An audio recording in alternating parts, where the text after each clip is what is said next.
يا مساء النور والسرور، ازيكم عاملين ايه؟ يا رب تكونوا بخير وصحة وسعادة. النهاردة بقى هقولك ازاي تحوشي 18,000 جنيه في شهرين اتنين بس. وعايزة اقولك ان ال 18,000 جنيه دول هتحوشيهم من ال10 جنيه اللي انتوا شايفينها معايا دي. مش كلام فيديوهات، هتشوفوا كل حاجة بالتفصيل وهنحسب مع بعض حسبة تثبتلك ان انتي تقدري توفري 18,000 جنيه في شهرين. تابعي الفيديو وبالله عليكي حطي اللايك الجميل وما تنسيش تكتبي لي كومنت حلو او تشتركي في القناة كده وتفرحيني. وتعالي نقول بسم الله ونصلي على الرسول ونبدأ الفيديو. مبدئيا كده انا معايا 10 جنيه اقدر اوفرها من مصروفي كل يوم. هعمل بيها فكرة حلوة جدا على هيئة جمعية بس مع نفسي. تمام. دي اول فكرة هتكون على المدى البعيد. طيب لو انا عايزة 18,000 جنيه دول في شهرين اتنين، هقولك تابع الفيديو وهو ازاي اجمع 18,000 جنيه من ال10 جنيه بس على 10 شهور. هقول لحضرتك بقى، خلينا نحسب كده ان انا كل يوم اقدر احط 10 جنيه في حصالة. تمام. لو انا حطيت 10 جنيه كل يوم في حصالة في ال30 يوم اللي هم عدد الايام بتاعة الشهر، هيبقى معايا اخر الشهر 300 جنيه. تمام. طيب لو انا خليتهم 20 جنيه، 20 جنيه كل يوم في ال30 يوم، بقى معايا كام؟ 600 جنيه. صح؟ طيب لو انا خليتهم 30 جنيه، الفكرة هتبدأ توضح لكم، بس انتوا حطوا اللايك امان عليكم. بس لو انا خليتهم 30 جنيه في ال30 يوم، هيبقى معايا 900 جنيه في الشهر.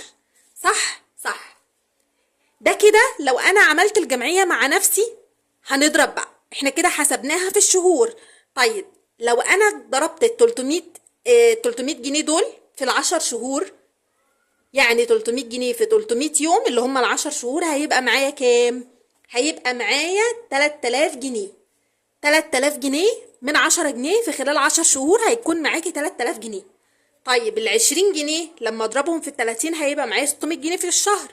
طيب ال600 جنيه في الشهر دول لو انا حسبتهم في ال10 شهور، هيبقى معايا كام؟ هيبقى معايا 6000 جنيه. طيب ال30 جنيه لو انا حسبتهم في اللي هم 900 جنيه دول، حسبتهم انا في ال10 شهور، هيبقى معايا 9000 جنيه. صح؟ صح. عندك الحل التاني بقى، اللي هو انا اقدر استمر على الجمعية دي مع نفسي لمدة 20 شهر. تمام. افضل احط كل يوم 30 جنيه في الحصالة. تمام. لمدة 20 شهر هيبقى معايا 18,000 جنيه في 20 شهر. طيب حضرتك يا نوني ده كتير قوي، هو انا كل يوم هقدر احط 30 جنيه لمدة 20 شهر؟ يا طولة بالك يا شيخة. هقول لحضرتك على حاجة، مش لو انت داخلة جمعية مع حد هتفضلي ملتزمة وتفضلي ان انت بتدفعي كل شهر الجمعية وما ينفعش تتأخري لحد ما تقبضي الاسم بتاعك، وبعد لما كمان الجمعية تخلص حتى لو انت واخداها في اول اسم هتفضلي مستمرة لحد ما الجمعية تخلص. صح؟ هي نفس الفكرة، انت عاملة الجمعية دي بس عاملاها مع نفسك. بتحطي ال30 جنيه كل يوم او ال10 جنيه او ال20 جنيه لمدة ال10 شهور، هيبقى معاكي مبلغ. لمدة 20 يوم هيكون معاكي مبلغ تاني. 10 شهور هيبقى معاكي 9000. 20 شهر هيبقى معاكي 18,000 جنيه. ده لو كده انا عملت الجمعية دي مع نفسي. طيب خلينا نحسب الارقام دي. لو انا دخلت بيها جمعية تانية مع حد، ال 300 جنيه دول انا اقدر اخدهم 3000 جنيه في شهر واحد. ازاي؟ هدخل بال 300 جنيه دول مع جمعية او في جمعية انا اللي عاملاها بقى. انا اللي هلم جمعية 10 اسماء، وهاخد انا اول اسم او تاني اسم بال 300 جنيه بس. يعني 10 جنيه كل يوم هيبقى معايا اخر الشهر 300 جنيه، هقدر ان انا ادخل بيهم جمعيه خلال اول شهر هيبقى معايا 3000 جنيه. تمام. لان انا صاحبه الجمعيه فانا هاخد اول اسم. تمام كده. طيب برضو نفس الكلام في ال20 جنيه. 600 جنيه دول انا قادره برضو ادخل بيهم جمعيه 10 اسماء او 20 اسم. طبعا كل ما كبرتي في الاقسام كل ما تكون احسن.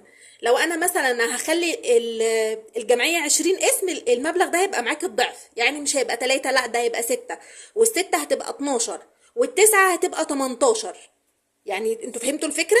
يعني انا اقدر اخد ال 18,000 جنيه دول في شهر واحد بس، باني انا ادخل الجمعية مع نفسي الاول احط 30 جنيه كل يوم، واخر الشهر هاخد ال 900 جنيه احطهم في الجمعية بقى اللي انا عاملاها مع 20 فرد، واخد انا اول اسم اخد ال 18,000 جنيه في شهر واحد بس.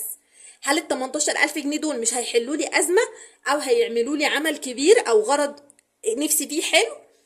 دراسة، تصيف، ذهب، اي حاجة بقى. نفسي اجدد حاجة في بيتي، نفسي يكون على الاقل معايا فلوس، نفسي اعمل مشروع، اقدر اعمل كل ده من مجهودي. تمام. والالتزام مش وحش على فكرة، انك تبقي ملتزمة ده حاجة حلوة جدا. وانا عن نفسي برشح لك انك تعملي الجمعية دي على جزئين: جزء انت مع نفسك كل يوم تشيلي الفلوس، والجزء التاني ان حضرتك تعملي برضو الجمعية دي بس انت اللي تلميها عشان تقدري تاخدي الاول او التاني.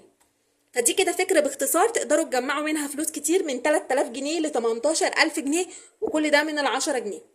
الناس اللي هتقولك احنا ما بيفيدش معانا، ان شاء الله باذن الله استنوا افكار كتير للتوفير هتوفر عليكم وتخليكي مش تجمعي 10 جنيه بس او توفري 10 جنيه، لا ده احنا هنوفر نص مصروفنا بامر الله. حطوا اللايك الجميل وما تنسونيش بالاشتراك في القناه واكتبوا لي كومنتات حلوه، والسلام عليكم ورحمه الله وبركاته.